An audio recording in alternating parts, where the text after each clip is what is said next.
வணக்கம் நேர்களே. இன்னைக்கு நாம பார்க்கக்கூடிய சிறப்பு பதிவு கிரக சேர்க்கை பார்த்துட்டு வந்துட்டு இருக்கோம். கிரகங்கள் சேர்க்கை பெற்று இருக்கும்போது என்னென்ன மாதிரியான சில விஷயங்கள் நடக்கும் ஒவ்வொருத்தனுடைய வாழ்க்கையில. கிரகங்கள் தனியாக இருந்து செயல்படும் போதும், கிரகங்கள் சேர்க்கை பெற்று செயல்படும் போதும் நிறைய ஒரு மாற்றங்கள் இருக்கும். சில பேருக்கெல்லாம் பார்த்தீங்கன்னா, அவர்களினுடைய லைஃப்ல சில புரியாத விஷயங்கள் நடக்கும். எனக்கு எப்போ பார்த்தாலும் வேலையில பிரச்சனை வந்துக்கிட்டே இருக்கு. அதே சமயத்துல பார்த்தீங்கன்னா, கணவன் மனைவிக்குள்ள ஏதாவது ஒரு கருத்து வேறுபாடுகள் வந்துக்கிட்டே இருக்கு. என் கையில பணமே சேர மாட்டேங்குது. இந்த மாதிரியாக அந்த ஒரு புரியாத சில விஷயங்கள்லாம் இவர்களினுடைய லைஃப்ல நடந்துக்கிட்டே இருக்கும். பணம் வரவுக்கு ஒன்றும் குறைச்சல் இருக்காது. ஆனா பணம் எங்க செலவாகுது, கையில நிக்காம செலவாகிக்கிட்டே இருக்கு. சில பேருக்கு ப்ராப்பர்ட்டியே சேராது. ஏன் இந்த மாதிரியாகலாம் எங்களுக்கு நடக்கு? எங்களுக்கு அந்த குரு நல்லது செய்யுன்றாங்க.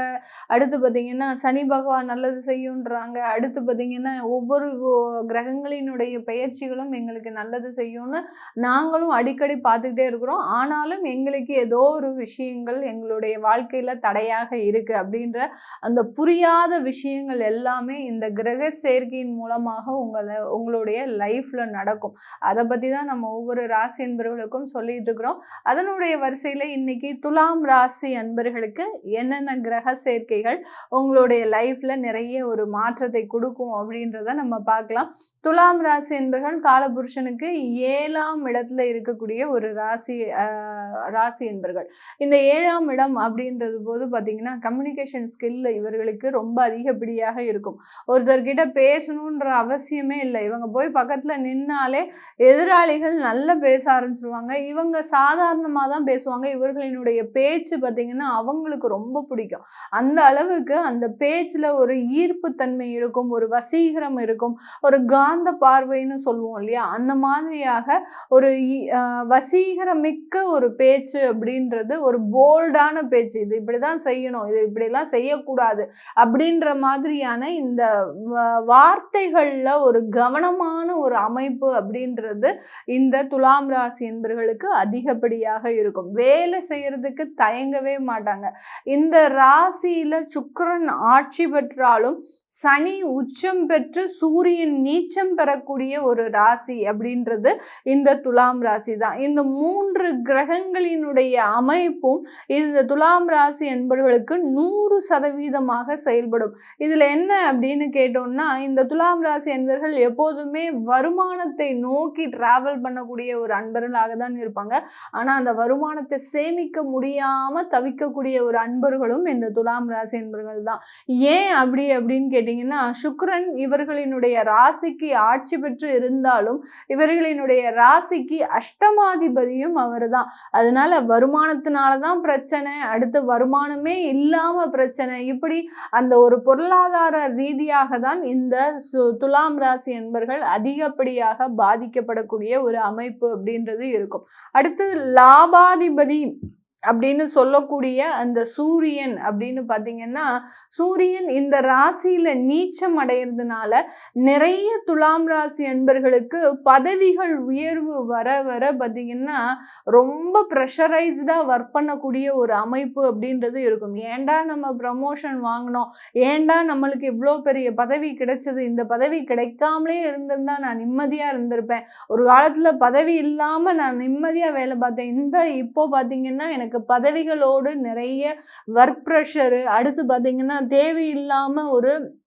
பிரச்சனைகள், வழக்குகள், இது எல்லாத்தையுமே சந்திக்கக்கூடிய ஒரு அமைப்பை இந்த துலாம் ராசி என்பர்கள் அந்த சூரியன் இந்த ராசியில நீச்சம் அடைகிறதுனால, அந்த உயர் பதவிகள்னால, தலைமை பண்புகள்னால, இவங்க சொல்றத யாருமே கேட்க மாட்டாங்க. இவர் ஒரு மேனேஜரா இருக்கிறாங்க இந்த துலாம் ராசி என்பர்கள் அப்படின்னு கேட்டீங்கன்னா, அங்க இவர்களுக்கு கீழே பணி செய்யக்கூடியவர்கள் யாருமே ஒபீடியண்டா இருக்க மாட்டாங்க. இவர்களினுடைய வார்த்தைக்கும் மதிப்பு கொடுக்க மாட்டாங்க. அதே மாதிரி அங்கீகாரமும் அந்த அலுவலகத்துல இந்த துலாம் ராசி என்பர்களுக்கு கிடையாது. இந்த அளவுக்கு அந்த லாபாதிபதியான அந்த சூரியன் நீச்சம் பெறும்போது இந்த ராசி என்பர்கள் இந்த மாதிரியான பாதிப்பை அடையக்கூடிய ஒரு அமைப்பு அப்படின்றது. இதெல்லாம் வந்து ஜெனரல் ப்ரிடிக்ஷன்ஸ். இந்த துலாம் ராசியில சூரியன் வந்துருச்சு அப்படின்னாலே நீங்க இப்படித்தான் இருப்பீங்க அப்படின்ற மாதிரியான பொதுவான ஒரு பலன்களை குறிக்கக்கூடிய ஒரு ஸ்தானம். அதே இது இந்த இடத்துல சனி உச்சம் பெறதுனால இவர்கள் எப்போதுமே வேலைக்கு முக்கியத்துவம் கொடுக்கக்கூடிய ஒரு நபர். யார் என்னை மதிச்சா என்ன, மதிக்காட்டி என்ன, நான் என்னுடைய கடமையை, என்னுடைய வேலையை ரெகுலரா செய்வேன் அப்படின்ற மாதிரியாக அந்த வேலைக்கு முக்கியத்துவம் கொடுக்கக்கூடிய ஒரு அமைப்பு வாய்ந்தவர்கள் இந்த துலாம் ராசி என்பவர்கள். இந்த துலாம் ராசியில 3 நட்சத்திரம் பார்த்தீங்கன்னா, சித்திரை நட்சத்திரம், அடுத்து சுவாதி நட்சத்திரம், அடுத்து விசாகம் நட்சத்திரம். இந்த 3 நட்சத்திரங்களையும் உள்ளடக்கியது இந்த துலாம் ராசி. அப்போ இந்த துலாம் ராசி என்பவர்களுக்கு அவர்களினுடைய குடும்ப வாழ்க்கை, அதாவது கணவன் மனைவி, அம்மா அப்பா, என்னுடைய பொருளாதார வளர்ச்சி, என்னுடைய நல்ல வீடு வாங்கி நான் சௌகரியமா இருக்கிறதுக்கு உண்டான ஒரு அமைப்பு, எந்த கிரக சேர்க்கை இருந்தது அப்படின்னா எனக்கு நல்லா இருக்கும் அப்படின்ற ஒரு கேள்வி இந்த துலாம் ராசி அன்பர்களுக்கு இருக்கும். இந்த துலாம் ராசி அன்பர்களுக்கு இவர்களுக்கு அந்த சனியோட சேர்ந்து எந்த கிரகங்கள் சேர்க்கை பெற்று இருந்தாலும், அதாவது சனி சுக்கிரன் சேர்க்கை தவிர, அடுத்து பார்த்தீங்கன்னா சனி குரு சேர்க்கை தவிர மற்ற கிரகங்கள் எந்த சேர்க்கை பெற்று இருந்தாலும் நல்ல ஒரு லைஃப்ல ஒரு செட்டில் ஆகிறதுக்கு உண்டான ஒரு அமைப்பு அப்படின்றது கண்டிப்பாக இருக்கும். ஏன்னா இந்த இடத்துல சனி உச்சம் பெறதுனால, அதுவும் அந்த சனி பகவான் பார்த்தீங்கன்னா இந்த துலாம் ராசி என்பர்களுக்கு சுகஸ்தானாதிபதி அப்படின்னு சொல்லக்கூடிய அந்த 4ஆம் இடத்திற்கு உரியவர். அந்த 4ஆம் இடத்திற்கு உரிய அந்த கிரகம் உச்சம் அடைகிறதுனால சனி புதன் அப்படின்ற ஒரு கிரக சேர்க்கை பார்த்தீங்கன்னா மிகப்பெரிய ஒரு வாழ்க்கை மாற்றத்தை கொடுக்கக்கூடிய ஒரு ஸ்தான அமைப்பு சனி புதன். அடுத்து பார்த்தீங்கன்னா இது பார்த்தீங்கன்னா இந்த துலாம் ராசி என்பவர்களுக்கு சனி சந்திரன் சேர்க்கை பெற்று இருக்கு அப்படின்னா இவர்கள் விவசாயம் செய்யறது மிகப்பெரிய ஒரு நன்மையை கொடுக்கக்கூடிய ஒரு அமைப்பு. ஏன்னா விவசாயம் அப்படின்னாலே பார்த்தீங்கன்னா பூமியிலிருந்து வரக்கூடிய ஒரு நல்ல ஒரு மாற்றங்கள், அடுத்து பார்த்தீங்கன்னா ஒரு இயற்கையை நம்ம வளர்க்கக்கூடிய ஒரு அமைப்புகள் தான் அந்த விவசாயம். அந்த விவசாயம் செய்யறதுக்கு இந்த துலாம் ராசி அன்பர்களுக்கு மட்டும்தான் குவாலிட்டிஸ் இருக்கும். ஏன் அப்படின்னு கேட்டிங்கன்னா, சந்திரன் பார்த்தீங்கன்னா உங்களுடைய ராசிக்கு 10ஆம் இடத்திற்கு உரியவர். அந்த 10ஆம் இடத்திற்கு உரியவர் உங்களுடைய ராசியிலேயே இருந்து, அடுத்து அந்த சனியும் இருக்கிறாரு. ஏன்னா ராசியில இருக்கிறாரு சந்திரனாலே அது துலாம் ராசி தான். அப்போ அந்த இடத்துல சனியும் இருக்கு அப்படின்னா அந்த சனி சந்திரன் சேர்க்கை பார்த்தீங்கன்னா உங்களுக்கு விவசாயத்துல மேலும் மேலும் வரவுகளையும் வளர்ச்சியையும் கொடுக்கக்கூடிய ஒரு அமைப்பை தான் இந்த சனி சந்திரன் சேர்க்கை இருக்கு. இந்த சனி சந்திரன் சேர்க்கை இருக்கிறவங்களுக்கு பெரிய அளவுக்கு அந்த குடும்ப வாழ்க்கையில இன்ட்ரெஸ்ட் அப்படின்றது இருக்காது. ரொம்ப ஸ்லோவா சில விஷயங்களை செய்வாங்க. அதே சமயம் பார்த்தீங்கன்னா ஒரு கிரகிக்கக்கூடிய ஒரு தன்மையும் கொஞ்சம் குறைவாக தான் இருக்கும். ரொம்ப மைல்டா சில விஷயங்களை எடுத்துட்டு போகக்கூடிய ஒரு சேர்க்கையும் இந்த சனி சந்திரன் சேர்க்கை. இந்த சனி சந்திரன் சேர்க்கையை நம்ம ஜோதிட ரீதியாக பார்த்தீங்கன்னா புணர்வு தோஷம்னு சொல்லுவோம். புணர்வு தோஷம் உடையவர்கள் விநாயகரை வழிபாடு பண்ணும்போது அதுல இருக்கக்கூடிய சில பிரச்சனைகள்லாம் உங்களுக்கு தீரக்கூடிய ஒரு அமைப்பு. இந்த சனியும் சந்திரனும் சேர்க்கை பெறும்போது உங்களுக்கு நிறைய வளர்ச்சிகள் உங்களுடைய உணவு சார்ந்த தொழில்ல இருக்கும்.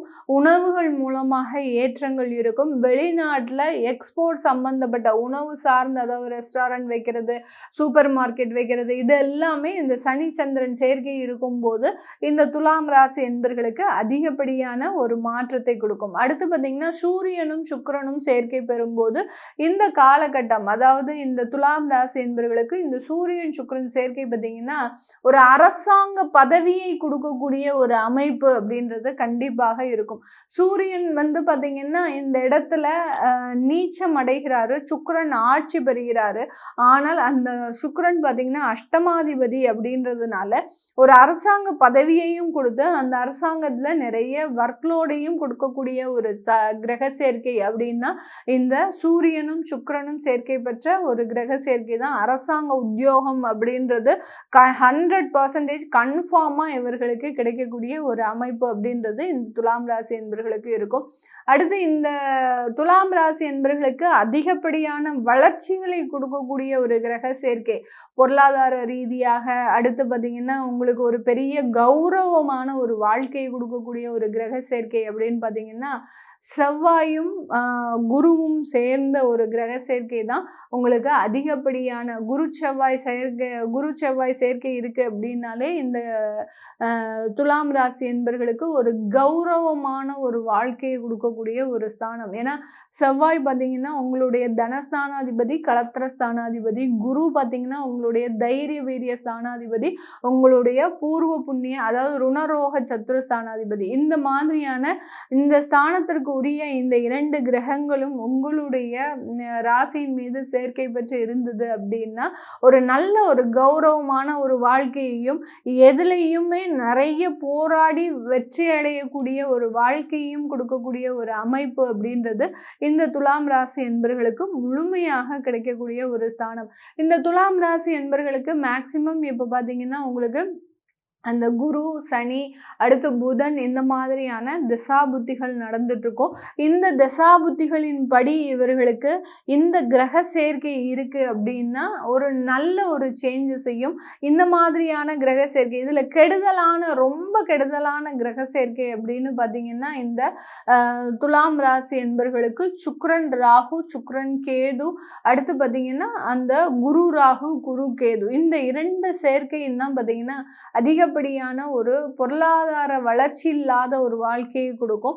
அதே சமயம் தினக்கூலிக்கு போறது, அடுத்து பார்த்தீங்கன்னா தேவையில்லாத ஒரு பிரச்சனைகள்ல மாட்டிக்கிறது, அதிகப்படியான வம்பு வழக்குகள், விவாகரத்து வழக்குகள், இது எல்லாத்தையுமே இந்த சுக்கிரன் ராகு, சுக்கிரன் கேது, அடுத்து பார்த்தீங்கன்னா குரு ராகு, குரு கேது இது இந்த மாதிரியான அமைப்புகள்லாம் இருக்கக்கூடிய ஒரு ஜாதகர்.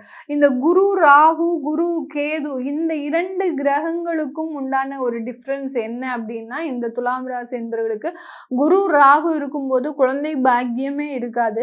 குரு கேது இருக்கும்போது ஒரு மருத்துவ ஆலோசனையின்படி இவர்களுக்கு குழந்தை பாக்கியம் இருக்கக்கூடிய ஒரு அமைப்பு அப்படின்றது இந்த துலாம் ராசி என்பவர்களுக்கு இருக்கும். இந்த மாதிரியான கிரக சேர்க்கைகள் உங்களுடைய ஜாதகத்துல இருக்கு அப்படின்னா நீங்க தயவு செய்து உங்களுடைய சுய ஜாதகத்துல இருக்கக்கூடிய திசாபுத்திகளின் அடிப்படையில அடுத்து நீங்க என்ன பண்ணுனா நல்லா இருக்கும் அப்படின்றத நீங்க கேட்டு தெரிஞ்சுக்கலாம். அப்படி கேட்கணும் விருப்பப்படுறவங்க கீழே இருக்கிற நம்பருக்கு வாட்ஸ்அப்பில் அப்பாயின்மெண்ட் வாங்கிக்கிட்டு நீங்கள் கன்சல்ட் பண்ணிக்கலாம். உங்களிடமிருந்து விடைபெறுவது உங்கள் ஆஸ்ட்ரோ பூர்ணா. நன்றி, வணக்கம்.